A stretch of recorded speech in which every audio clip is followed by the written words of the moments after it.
Bingo! It's Thursday. This is our first show for Thursday. Norm Baker joins us from Aloha United Way. Welcome to the show, Norm.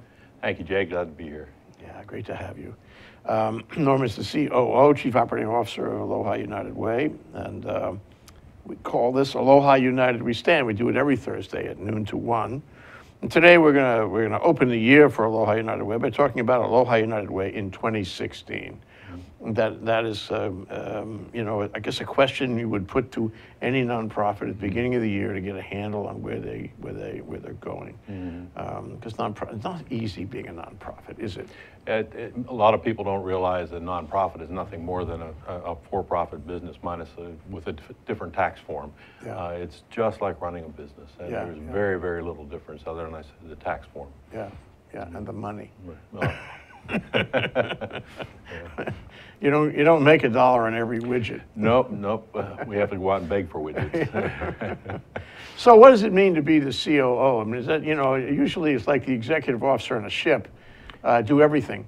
It sort of fits that. That's a good description, I think. It's sort of all of the stuff that makes the organization run, the back office things, the finance, the IT, the marketing, those pieces that keep everything afloat and keep us pointing in the right direction. Yeah, it was only a few years ago that you were running 760 KGU, and you were on a regular basis. Gee, do you miss that, Norm? I really do. It was great fun being able to talk to we brought nonprofits in once a week and talked about what they were doing and how the community could become more involved in their work and that type of thing. It was really terrific to be able to do that. It's just the amount of work it takes.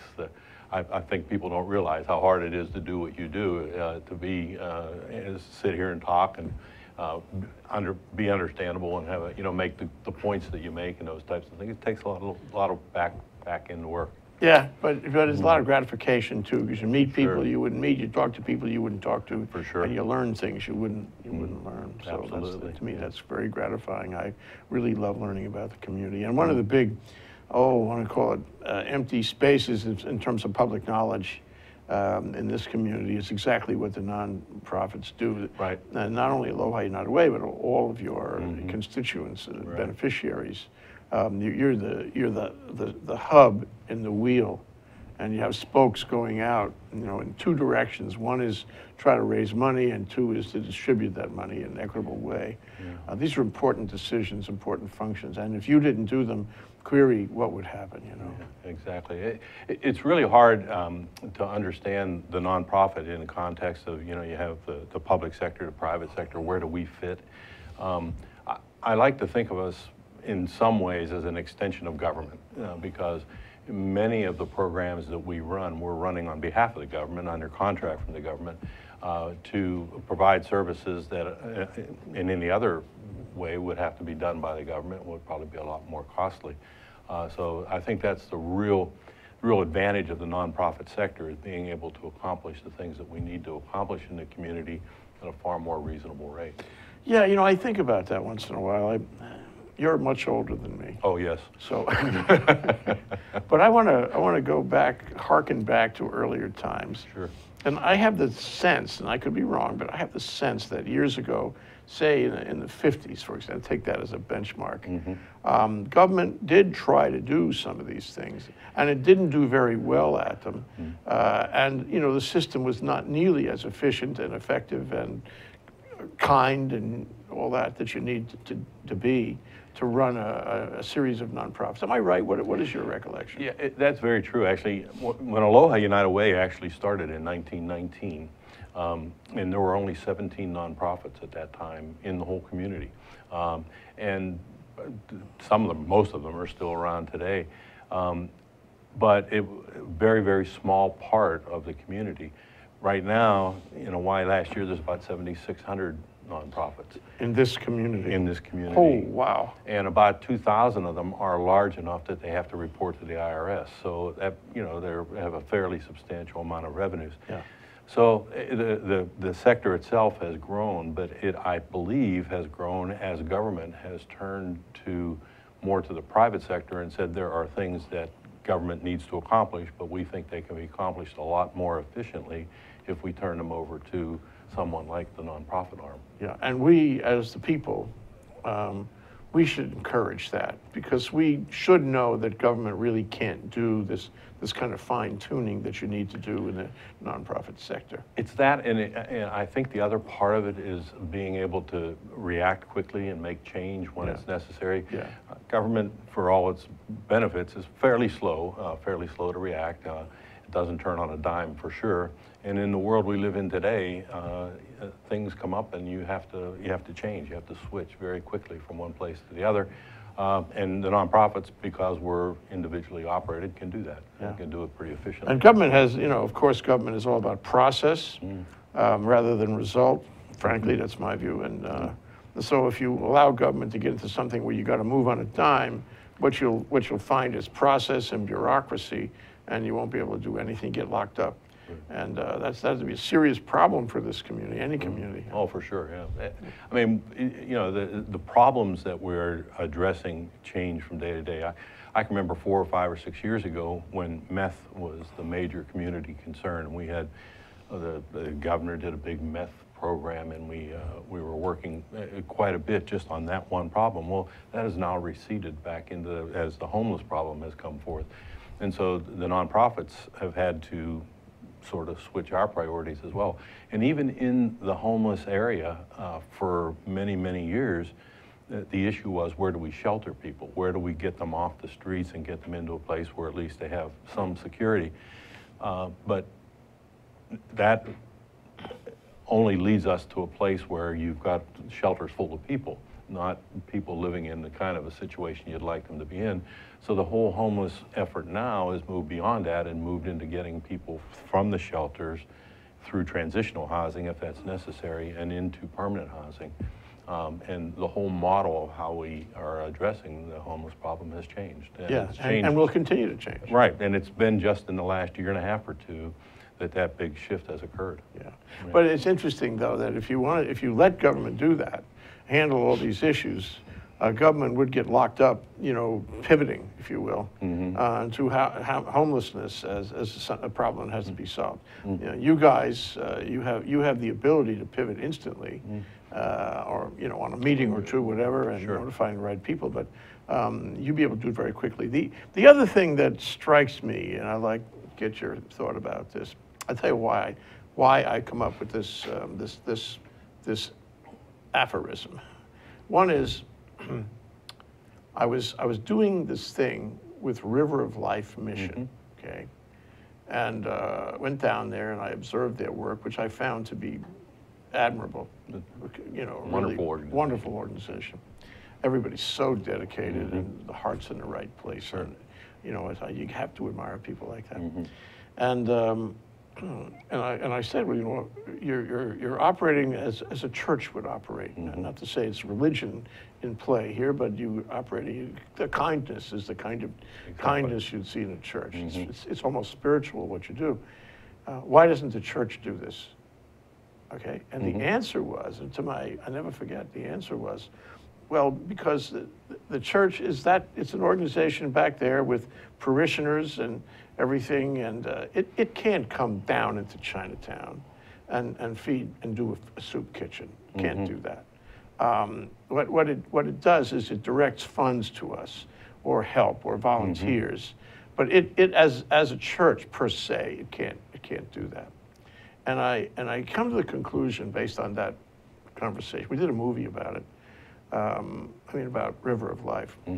I come to the conclusion, make that a radio show, but come to the conclusion that there's a specialization of labor going on.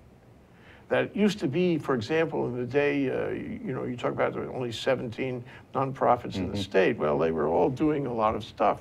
I'm sure there were lots of social issues back then too, a lot of need for them, but they all did a bundle of things. Now, here we are in 2016, celebrating another year of charitable enterprise. And there are charities for specific purposes and directions. Am I right? That's very true. There still are some of the large sort of multi-program agencies, the Child and Family Service, the Catholic Charities, Partners, or Partners in Development, the big, they still have programs across the whole spectrum. But more and more we are seeing specialized. The problem with that is that these specialized organizations, they have to be supported as well, and they have to have a back office, and they have to have computer systems, and they have to have whatever. So you get redundancy. Yeah, and so you get redundancy, and eventually we see it quite a bit where an agency kind of spins up and does its work very diligently for 4 or 5 years, then it turns around and says, okay, how do we sustain this for the long run? And that's where then the economy of scale, by going into something like a child and family service or Catholic Charities, really takes over, because they offer that benefit of the efficiency. And of they the have, large you know, scale. so one back office. For sure. But let me offer you the thought, as we have seen in the private sector, the business sector, you can share back offices. In other words, Oh, yeah. I'm a telephone company. I need a back office.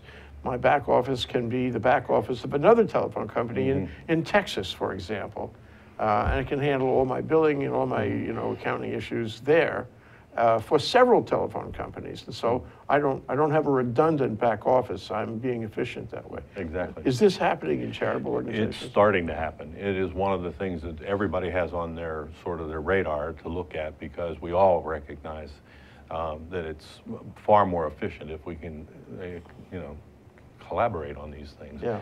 But actually, I think that's probably, we started off tonight or this afternoon talking about 2016.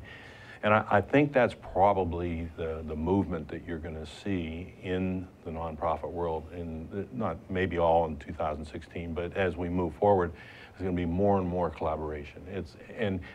Everybody says, yes, we collaborate, but the collaboration is more than just talking to each other over coffee somewhere. It's sharing resources, sharing staffing, sharing back office work, even sharing a mission where you say, maybe this group is really, really good at running shelters for the homeless, and they've got another group over here that's really, really good at doing financial literacy training for the homeless. Well, why should we have this group over here doing literacy training, or financial literacy training, when this one over here is better at it? They can share their work and move forward. And I think you're going to see an awful lot more of that in the nonprofit world as we move forward. That's very exciting. That's a good sound, and that's a good sound for the year. I'll take a short break, Norm. When we come back, I'd like to talk about it. Make me a charity, and advise me how I can enter into this kind of partnership, how I can enter into this kind of collaboration in the best way, and avoid risks. There might be risks attached, and avoid them. We'll be right back. That's Norm Baker, Aloha United Way. We'll be right back. Aloha, I'm Keli'i Akina, president of the Grassroot Institute and host on Ehana Kako, a weekly program on the Think Tech Hawaii broadcast network. Ehana Kako means let's work together. Think of the sad alternative, let's not work together. Here in Hawaii, with all of our diversity and the richness of the people, it's important for us to come together around issues on the basis of what's right and what's good and what's going to serve the common good. And that's what we try to do at Ehana Kako.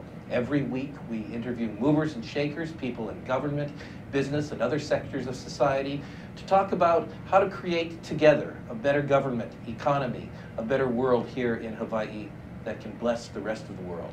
I thank you for your attention to Think Tech Hawaii, and we look forward to seeing you every Monday, 2 to 3 p.m. on the Think Tech Hawaii broadcast network. We're Ehana Kako, and we wish you well. Aloha. Okay, we're back, we're live, and I'm sorry for you guys out there, because you don't get a chance to hear our conversation during the breaks. But, once in a while we relate them to you. So Norm and I were talking about the kind of people that, make our Thursdays better here on Aloha United We Stand. And it seems like an endless line of the most committed, dedicated, sweet, kind, nice people, so decent, and I really care about the community. It's nice to be around those people. It's wonderful. Actually, it's one of those things, you wake up in the morning and you say, the work I'm going to do today is going to help these folks that are just committed to helping, which is it's amazing when you think about it, Yeah. that there's people that have made that commitment in their life, and it's not a few, it's a really lot of Yeah. people that are able to make that commitment. And that's what charitable work does for you. Yeah. You may not start out that way. You may start like an ordinary mortal. But over time, you know, you migrate into this other world, and it's a good world. Yeah. Yeah, I migrated myself. I mean, I was in the military for 26 years, so, you know, but it's when you stop and turn around and you look and you say, okay, what's my legacy, I mean, in life going to be? Yeah. Is it going to be that I made this much money or I did this? Or am I going to be able to say I made this contribution to the community? And these folks do that every day, the nonprofits out there. It's just amazing, really amazing. It reminds me of, we had a firm consultant, and he was leaving on a trip. This is my law firm, you know. So we said, well, what's your advice? What should we do while you're away on the trip? And he said, take care of each other. Very good. And I think that's what happens in these organizations, that people learn that Wow. over time, and they do take care of each other. And it's, if you're going to be on the planet for any length of time, you might as well do it that way. Yeah. Like we said again on the break, it's people that are mission driven rather than dollar driven, and it's just an amazing thing to see when people are committed to doing something that is for the good of the community. Yeah. So let's go to this idea that pops up for 2016. I'm so glad we didn't talk about it before the show began. So I'm always happy to find things, you know, in the course of conversation. So let's call 2016 the year of collaboration, the year of partnership, the year of integrating the efforts of multiple charitable organizations. So I'm a charitable organization, and I've been doing my thing. I've been trying to grow it, trying to, you know, care about the people in my organization, care about the beneficiary of my organization, trying to keep it afloat, you know, because there's a lot of that. Now it occurs to me that I can avoid redundancy, save money, be efficient. You know, if you're going to be energy efficient, you might as well be efficient in everything else too. For sure. And I look across the street, and there's somebody who, you know, I may be able to synergize with. Functions that he does, I need, and likewise, vice versa. Where do I go from there? What's the first step? And I don't want to muck it up, because I realize that if I muck it up, I'm probably pulling the plug in my own organization too. So I have to be careful. Yeah, there's always that survival instinct, and that has to be taken into consideration before you wander over and say, I'm going to put part of my organization at least online here. I'm going to put that on the table, and let's see if we can make it better. You know, unfortunately, sometimes it's that survival instinct that drives this whole thing. People come to realize that whoa, you know, this is getting way expensive. I'm not able to keep up with this anymore. I think what I'm delivering to the community is really important. Is there another way for me to do that? And they'll turn and say, look, there's a guy across the street that is doing a very, very similar piece of work, but he's really good at this, I'm really good at that. Let's see if we can figure out a way to make both of those things work together. The other way, and the value, I think, you know, there's obviously a lot of value in Aloha United Way, because it allows everybody to be a part of philanthropy in the community. The people that want to give $1 a paycheck, the people that want to give $100 a paycheck, it doesn't matter. We're there for the whole range of donors. And so anybody can be a part of improving the community.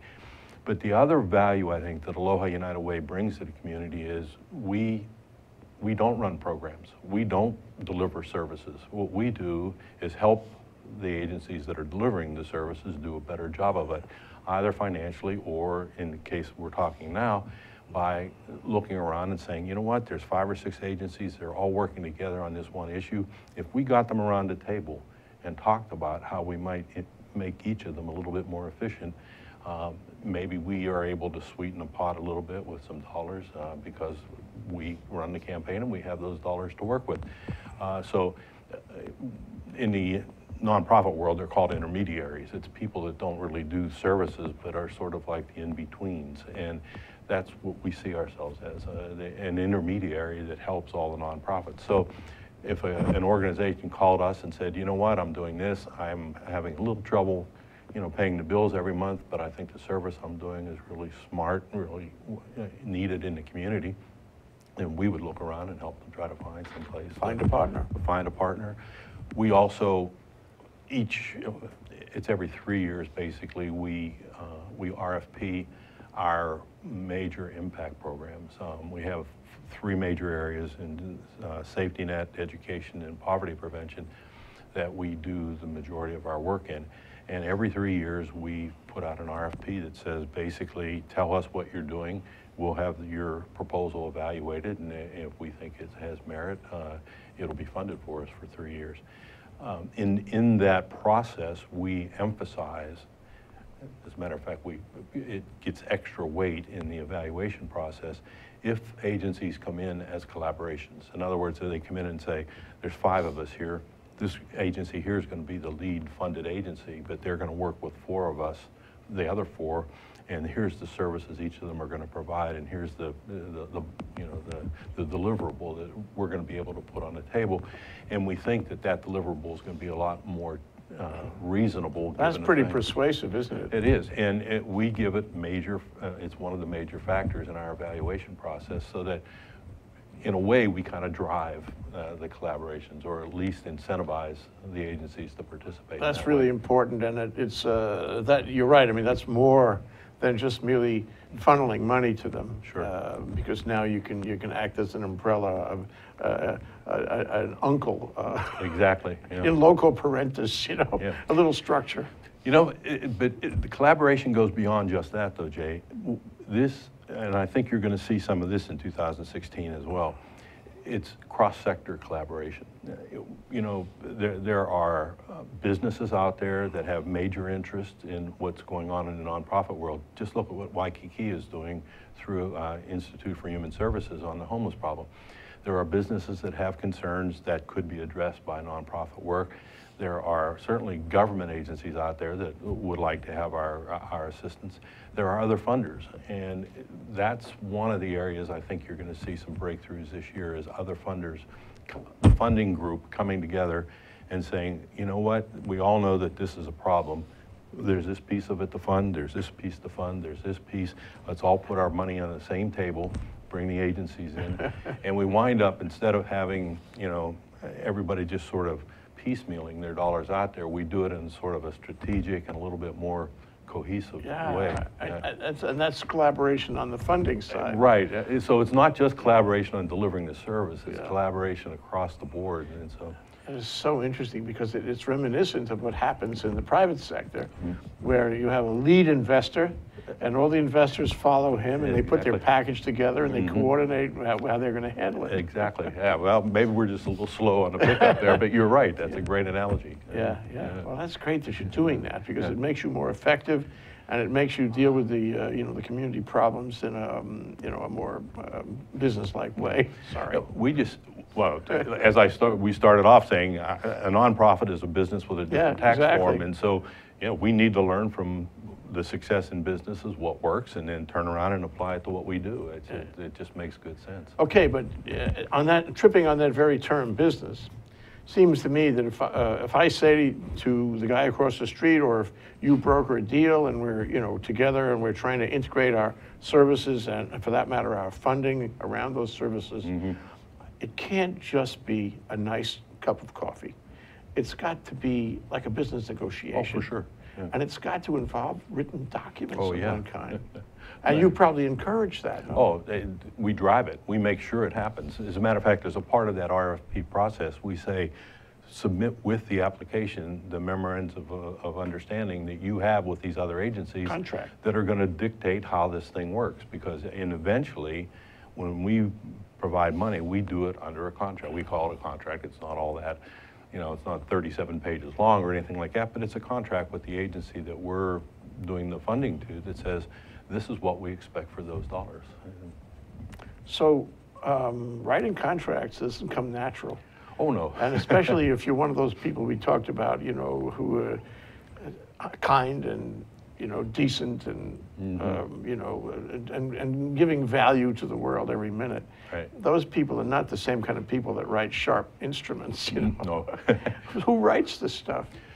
I'm writing 3 of them myself right now. So that's part of the answer, is that we kind of help them kind of put those types of things together. We're about to enter into a few ourselves, and so we're working through that right now. And you're right. It's you don't want to spend a lot of money on lawyers to write these things. What you want to do is take that same money and spend it on the community. And so, but I think we've arrived at a point where we all know what the key pieces have to be spelled out. You know, where the money's going to come from, who's going to get it, when they're going to get it, what we expect in detail for the dollars, and how we all get out of this thing if it's not working. There's just a few, sort of common sense things that you wind up settling on. Yeah. It strikes me that it is like business in the sense there's a document, and it should be clear and unambiguous, and nobody should have a failure of understanding about it. But it's different too. It's different than a straight business contract, because the level of trust is probably going to be higher. Hopefully. And and people go into it with the notion is if we didn't say it exactly right, or if circumstances change, we will work this out. Yeah. There's no thought about litigation or argument or anything. No, it goes back to what we were talking about earlier. When people are mission driven, and the mission is to accomplish this for the community, when things go bump in the night, we all kind of come together and say, okay, how do we straighten this one out? And you can make it work. Yeah, usually. Making it work. Well, I want to take another break, Norm, but when we come back, I want to talk about the 101 aspect of Aloha United Way, and how you decide, well, how you raise the money in the first place, and how you decide on distributing it. This is your primary contribution to the community, and I'd like people to understand that and the possibility they don't. Let's make them understand. So let's take a short break and we'll come back. Norm Baker, COO of Aloha United Way. Aloha, you can join the Hawaii Farmer Series every Thursday from 4 to 5 on Think Tech. And I'm your co-host, Matthew Johnson, here with Justine Espiritu. And we are so thankful to have this show to use as a forum to get to know all the movers and shakers in agriculture in Hawaii, and hear kind of their background and history, as well as their perspective on what they're doing and also the future for agriculture in Hawaii.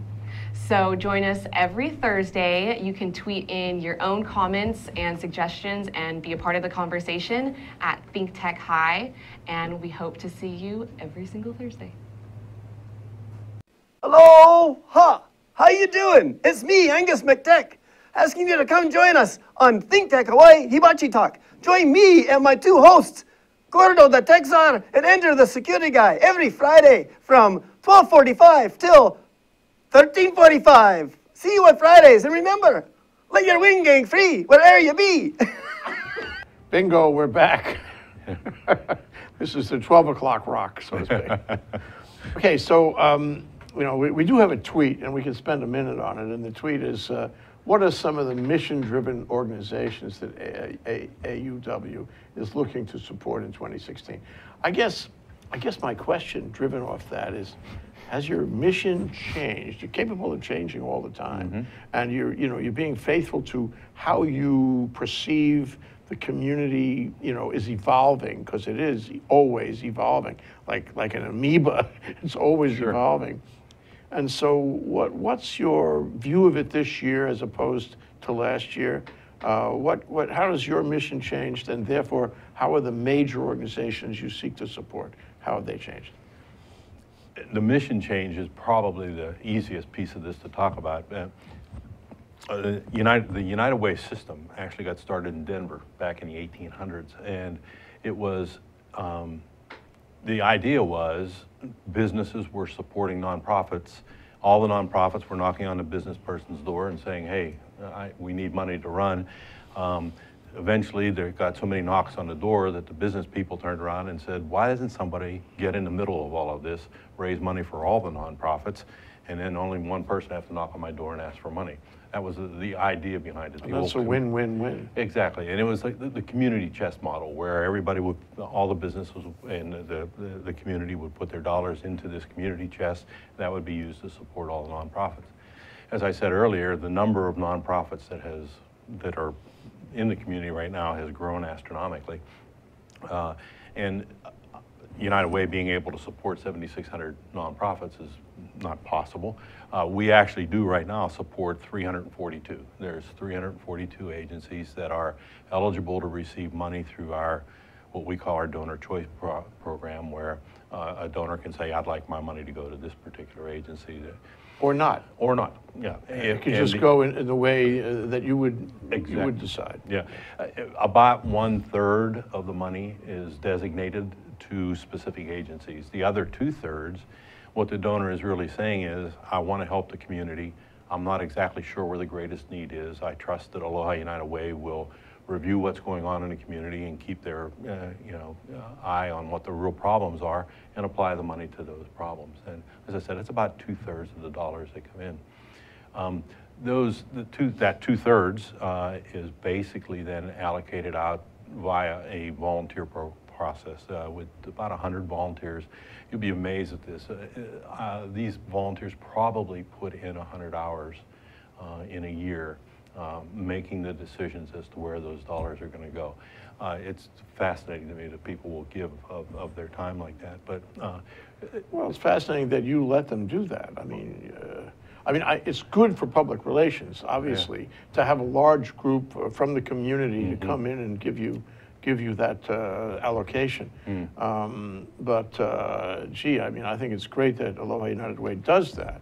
That wasn't always the case, was it? It's always been the case that it was, there was volunteers involved in the process. But we look at it this way, it's the community's money.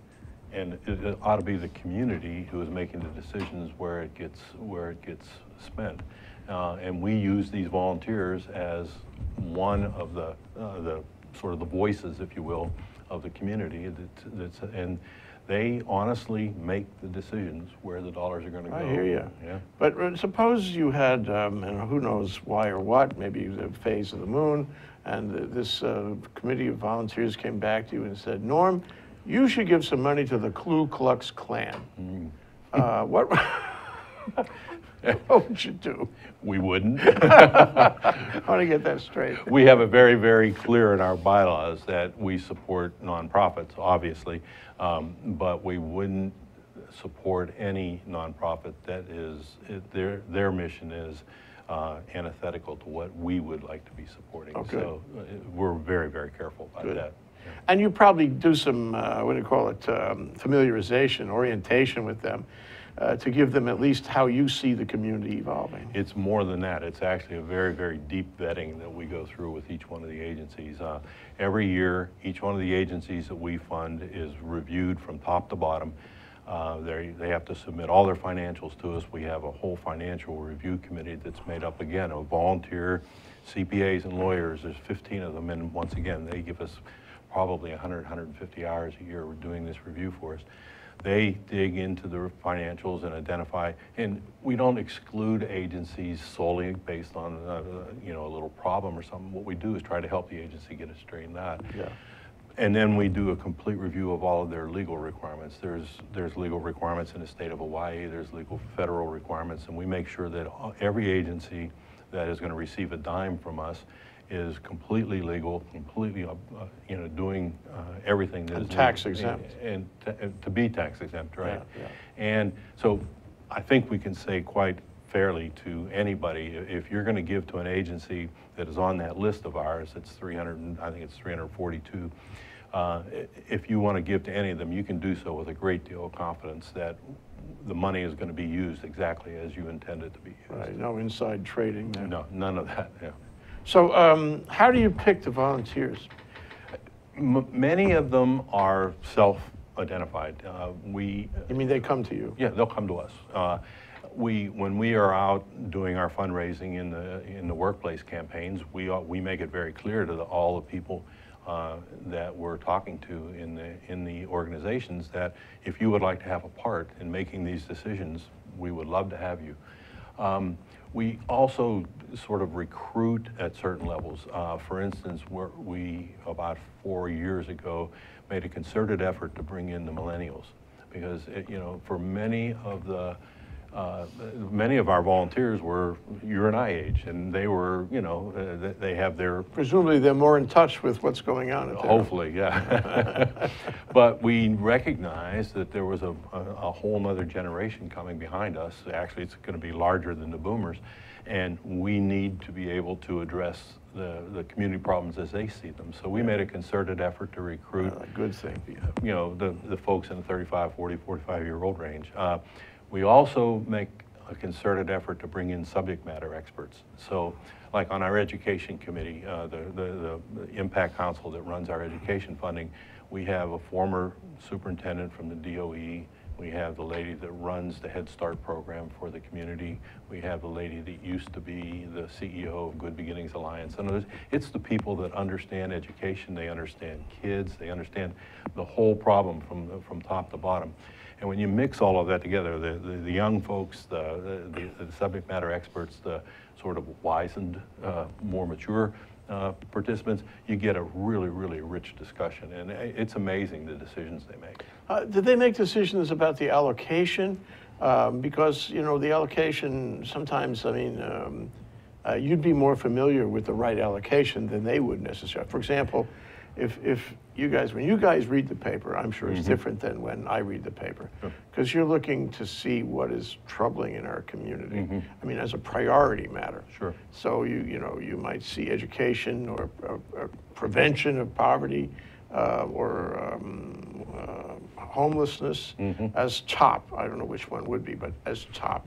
And now, do you communicate that to your volunteer committee, or do they pick it up by themselves? Do you have that conversation? We have that conversation, and basically that begins the process. We sit down with them at the beginning of the year and we say, here are the things that we do a lot of surveying through, actually it's Ward Research that does most of our surveying for us. And one of the issues that we're constantly trying to get at is what does the community see as the major problems for us to address. So that's a starting point. And then from there, we have the subject matter experts in particular dig in and say, this is where the state of the art is, this is best practices, these are things that are working on the mainland or not working on the mainland, et cetera. So we go through that whole discussion with them, and we actually establish, here's the outcomes that we would like to achieve, and then here's the strategies. And it's not us that are identifying it, it's the group that comes and says, yes, it's important for us. The education committee, for instance, just made a decision that reading literacy by 3rd grade is a critical issue, and is something that we're a little bit behind in the community. And that led to including that as a part of this RFP. And so we wind up asking agencies to bid on programs that are directed specifically at that issue. So you're getting what you want. Exactly, yeah. So we have a strategy that we're trying to achieve, basically, and the RFPing, the whole contracting process is driven by where we want to go. This is really important, because that way to have a strategy means you're not just throwing money out. Oh, yeah. And your volunteers, I take it you're in regular communication with them, and they meet on an ongoing or repeated basis, not just once a year. Oh, no. And actually, they meet during the year that we are actually making the funding decision. As I said, it's once every 3 years we go through that process. They'll meet 4 or 5 times during that year. But then in subsequent years, they come back and they review what the agencies have accomplished, because when we fund someone, we require that every 6 months they do a complete data dump on what they've accomplished. How many of you served, all of the outcomes that we have specified in our contract with them.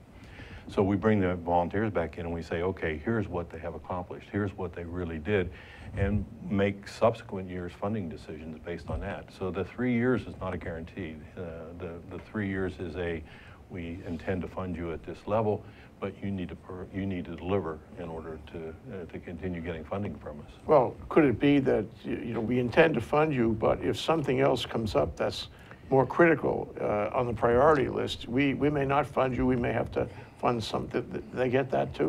There's that possibility. Our board retains a small fund. It's $250,000 every year to address things that pop up that we just didn't see on the horizon. And so there is that capability. But yes, indeed, the impact funding, if things were really to go off the track and we really had a serious issue that we had to address, it's written into everything that we can go back and start all over. I'm right, am I not, when I say that you read the newspaper differently than mortal people do? Well, I read the sports first, and the funnies last. But in between, you're right. It's sort of, you look at it from how is what's going on in the world affecting, and you want to think it's just your own sort of life, but it's not. You kind of think about it from the point of view of what's going on in the nonprofit world, and what the news is going to impact all those folks that we work with every day. You've got to, because Yeah. Who else? The individual charities look at it from their slice. Mm-hmm. The committee looks at it, well, maybe in a broader way from its slice. But the guys who look at the whole landscape has got to be you. Yeah, we're one of them anyway. One of them, yeah. For sure. Well, okay, let's take a last couple of minutes here on fundraising by Aloha United Way. How do you do that? Our primary fundraising tool is the workplace campaign. And that's our niche, if you will, in the world. This year in Hawaii, we raised money in 1,400 different workplaces. So 1,400 different companies have said, yes, come on in. And we'll allow you to talk to our employees. We'll allow you to pitch them on giving through Aloha United Way. Most importantly, we will deduct the money from their paychecks if they decide to do payroll deduction and pass that money back to you. So our whole workplace campaign counts entirely on cooperation from the business community. And so, as I said, 1,400 companies, that's a large number of organizations. And you have to talk to all of them. We make contact with every one of them every year. We've got 7 people down in our fundraising department, and they do all the work to make it happen, but they also do an awful lot of communication back and forth. Beyond the workplace campaign is obviously something that it has its limitations, because basically people have the ability to give directly to a nonprofit rather than go through Aloha United Way, et cetera. So we are trying to diversify the revenue sources. For many years, Aloha United Way did not involve themselves in major federal grants, and we're actually actively working now on major federal grants, because there's federal dollars out there that we need to bring into this state in order to get work done, and it just hasn't been done in the past. And that complements and supplements what you raise through. Exactly. So we would like we're lucky enough to own our own building, and that makes a little bit of a profit for us. So that goes back into the community as well. So what we're constantly looking for is different ways that we can generate revenues and the workplace campaign will always be the hallmark of what we do, but we're looking to really build the other revenue streams as well. Yeah, you have to be nimble. Oh, for sure. That's one of the things. Yeah. Last question. Okay. Here we are, 2016. We're 6 days in. Make that 7. 7. And but who's counting? Yeah. What kind of a year do you think it's going to be? What kind of a year do you think it's going to be in terms of fundraising? And I remind you that the stock market went down like 500 points in the first couple of business days. What kind of a year do you think it's going to be in terms of the needs you've got to satisfy? From a fundraising point of view, it's tough. It's a tough environment out there. The economy is certainly recovering, but we all know that Hawaii's recovery always sort of follows the mainland recovery by a year or two. So I don't think it's really caught on real strong here yet. So that impacts us for sure. As far as what we're going to be doing this year, where we're going to focus, undoubtedly the homeless problem is the thing that is most urgent for the community. And so I think you'll see us loud and clear here, working on the homeless issue. We devote already about $1.2 million a year to various homeless. One thing though we're trying to work on is the prevention piece. It's very easy to fix, or not easy, it's not easy to fix. It's easy to say, that guy right there needs a home right now, I'm going to take care of it. much more difficult to say, while that person needs a home, I know that if I don't invest in long-term solutions to this problem, it's not going to be just that person, it's going to be a whole bunch more. And so we're trying to put a niche in the prevention area where we think long-term about this homeless problem and what we need to do to address it. Yeah, it's the strategy. Exactly. That's the real value here. Yeah, Well, keep on sending people down with you so we can will do talk to that. them every week. This is one of my favorite shows. Great. And I developed such a sense about the community. I really appreciate that from you. Well, we really appreciate you putting the word out for us. Thank you, Norm. Thank you, Jay. Norm Baker, Aloha United Way.